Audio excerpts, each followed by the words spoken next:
lecture series on corporate finance, and I'm your instructor, Dr. Jamal. Okay, so today we will be sharing some light on introduction to financial statement analysis. But before deep dive into the world of financial statement analysis, so here we go. So I have told you कि आप लोगों ने एक application install करनी होगी mobile phone. So that is just for your convenience. But this course actually require you to buy financial calculator. Alright? Physical financial calculator. अभी तो हमारे पास मोबाइल फोन है. कुछ फंड का अगर आपके पास मसला है तो कुछ लेट से अगर आप बाय कर रहे हैं, जस्ट हमारी जो ये लर्निंग जो प्रोसेस है ये हॉट नाउ, इसलिए मैंने आपको ये मोबाइल पे ऐप जो है वो इंस्टॉल करवा दी है. Right, but of course according to GCU you are not allowed to use your mobile phone in your exam. तो आपको वो मोबाइल फोन नहीं अलाउ करेंगे. Then how you will access it. उसके लिए आपके लिए शॉर्टकट ये है या हिंट ये है कि my class for financial management junior जो क्लास है,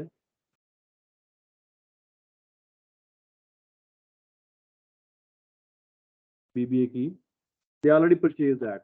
और उनका कोर्स आई थिंक इन मई उनका कोर्स ये ख़त्म हो जाएगा. तो you can buy from them at discounted price, क्योंकि उन्होंने भी कुछ सेकेंड हैंड लिए हुए हैं. तो यू कैन इजीली और बोरो फ्रॉम देम, बाद में वापस कर दीजिएगा या फिर उनसे बाय कर लें. नया बाय करेंगे तो इट्स नया तकरीबन कुछ 7 to 12,000 की रेंज में है. Sorry not 12, I think from 9 to 12,000 की रेंज में आपको मिल जाएगा. अगर आपको OLX पे मिल जाता है तो please do by that. It will help you because otherwise there are long formulas and I don't want you to remember that because now things have changed.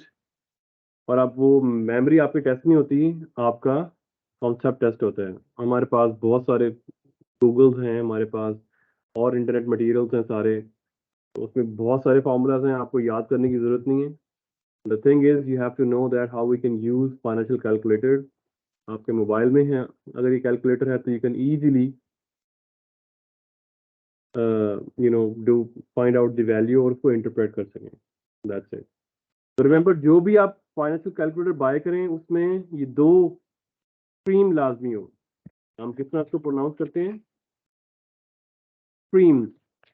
एक हो टाइम वैल्यू ऑफ मनी की stream, जिसमें ये वाले button series हो. चाहे आप अगर ऐप भी कोई इंस्टॉल कर रहे हैं फाइनेंशियल कैलकुलेटर की, उसमें ये वाले बटन लाजमी हो.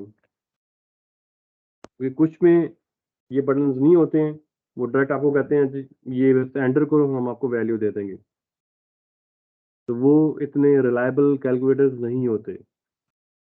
उसके पीछे क्या बैकग्राउंड सिचुएशन चल रही है आपको नहीं पता, पीछे उसके पीछे कैलकुलेशंस क्या चल रही है आपको नहीं पता. वो लेमैन के लिए होता है, वो फाइनेंस जो पढ़ रहे हैं उनके लिए नहीं होता वो. और एक होना चाहिए आपके पास ये वाली स्ट्रीम, कैश फ्लो स्ट्रीम. ये टाइम वैल्यू मनी स्ट्रीम है, हम TVM बोलते हैं. और ये कैश फ्लो स्ट्रीम है, इसको CF स्ट्रीम या कैश फ्लो स्ट्रीम भी बोलते हैं. इसमें हम NPV होगा बटन, IRR होगा, CF होगा, और टाइम वैल्यू ऑफ मनी में FV होगा, PMT होगा, PV, I/Y और N. So inshallah, I think in coming 1 or 2 lectures, we will be starting to use this financial calculator heavily. All right?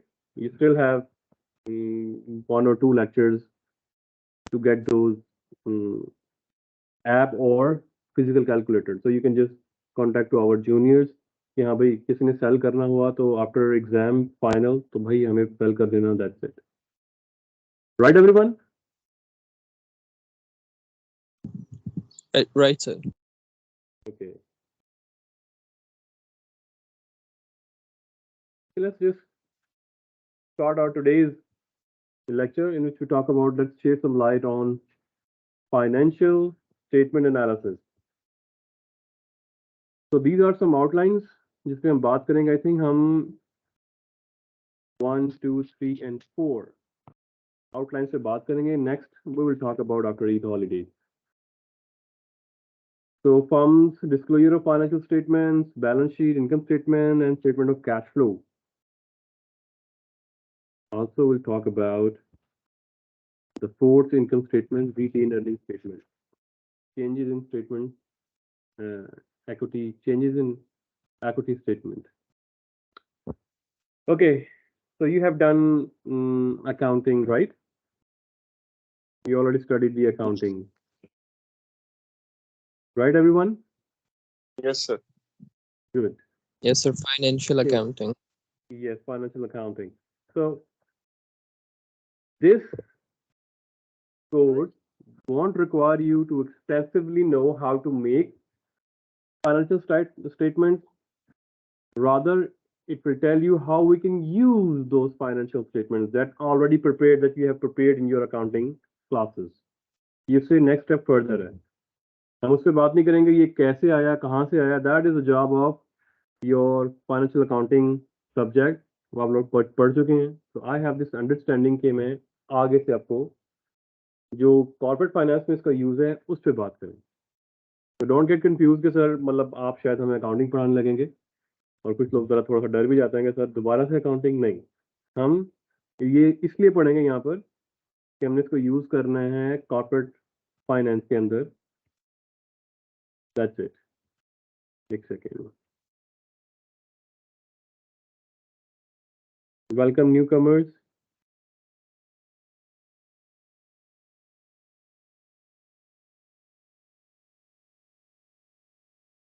All right. So our first learning objective, that firms disclosure of financial information. तो firm के लिए must है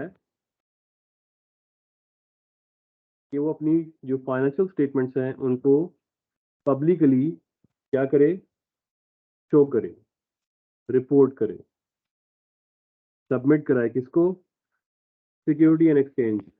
पाकिस्तान में SEC कहलाता है, security and exchange commission of Pakistan, because this book is US centric. तो आपको US की एग्जांपल मिलेंगी, तो वहां पर क्या होता है, सिक्योरिटी एंड एक्सचेंज कमीशन. उनके लिए मस्ट है कि वो क्वार्टरली अपनी रिपोर्टिंग शो करें, और एंड में फाइनल जो उनकी बुक्स हैं, फाइनल जो उनकी स्टेटमेंट्स हैं, उनको क्लोज करके फाइनल स्टेटमेंट्स शो करें पब्लिक को. अब हम ये कौन से फॉर्म ऑफ बिजनेस की बात कर रहे हैं?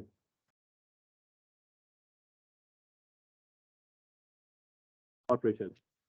फ्रॉम नाउ ऑन हम जो भी CF कॉर्पोरेट, इनके कॉर्पोरेट फाइनेंस का जो भी हम कॉन्सेप्ट पढ़ेंगे, जो भी हम न्यूमेरिकल्स करेंगे, उसमें हमारी अंडरस्टैंडिंग क्या होगी, किस फॉर्म ऑफ बिजनेस के हम ये सब चीजें कर रहे हैं. कॉर्पोरेशन. जिसके ऑनर्स क्या कहलाते हैं?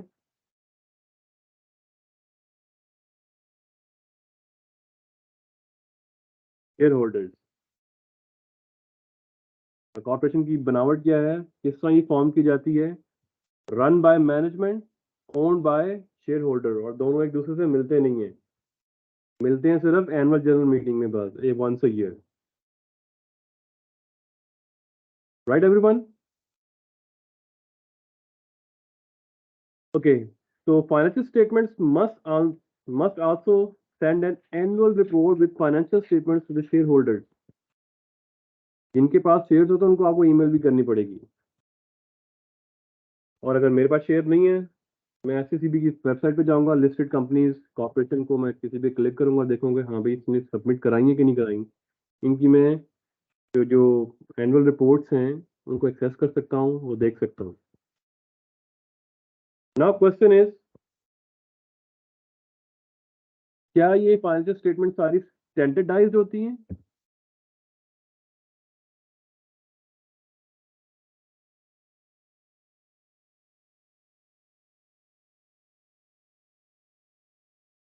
Answer is yes.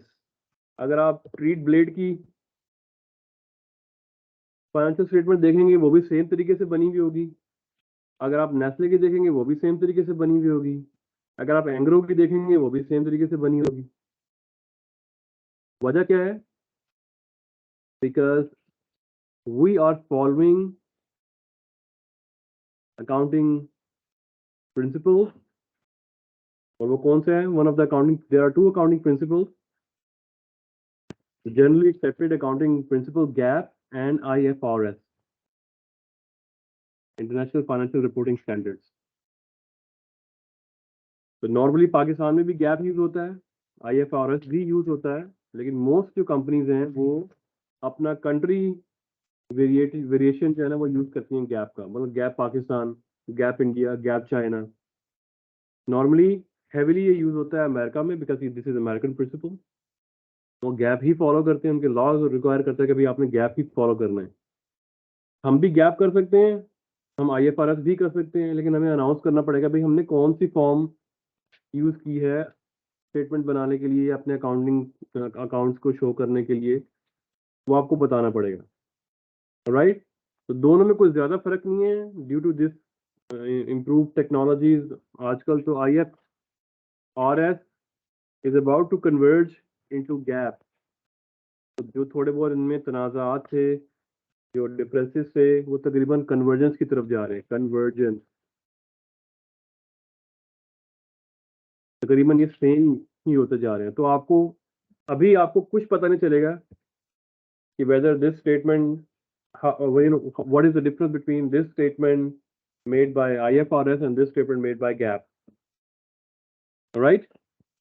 एक लेमैन को तो बिल्कुल पता नहीं चलेगा, लेकिन एज अ फाइनेंस मैनेजर और फाइनेंस लिटरेट पर्सन आपको पता होना चाहिए कि देयर आर टू प्रिंसिपल्स जिनकी बेस पे आप फाइनेंशियल स्टेटमेंट्स बनाते हैं. राइट. और आपको क्या लगता है, वो जो फाइनेंशियल स्टेटमेंट कंपनी आपको दे रही है, इज इट ऑथेंटिक? उसकी ऑथेंटिसिटी क्या है?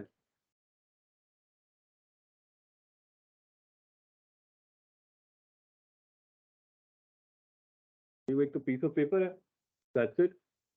मैं ऑनर हूँ, अगर मैं शेयर होल्डर हूँ, मैं तो कंपनी में जाके काम नहीं कर रहा, देख रहा क्या हो रहा है, कितने यूनिट्स पड़े हुए हैं, कितना इस दफा मटेरियल सेल हुआ है, कितना नहीं हुआ है, कितनी चेयर्स पड़ी हुई हैं.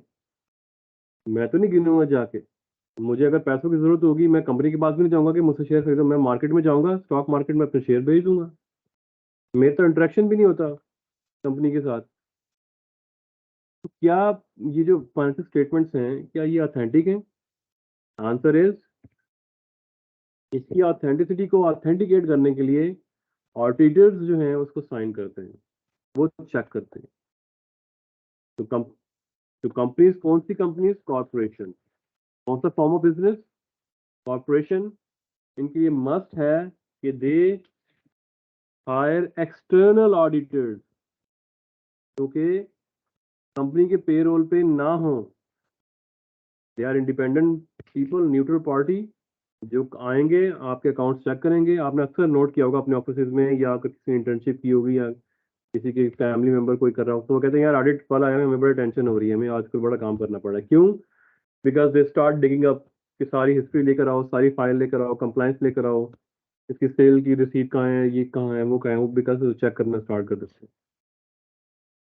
तो ऑडिटर्स कैन बी इंटरनल भी ऑडिटर हो सकते हैं, एक्सटर्नल भी हो सकते हैं, लेकिन फाइनेंशियल स्टेटमेंट को जो प्रूव करेंगे, जो साइन करेंगे, जो ये कहेंगे कि भाई हमारे ड्यू कोर्स के मुताबिक आप इस फाइनेंशियल स्टेटमेंट पे रिलाई कर सकते हैं, वो एक्सटर्नल ऑडिटर होगा, थर्ड पार्टी होगा. राइट. तो कौन कौन सी फाइनेंशियल स्टेटमेंट्स है कंपनी के लिए मस्ट पब्लिश करना, मस्ट रिपोर्ट करना? Balance sheet, income statement, cash flow statement and statement of stock holders equity, या जिसे हम, का दूसरा नाम है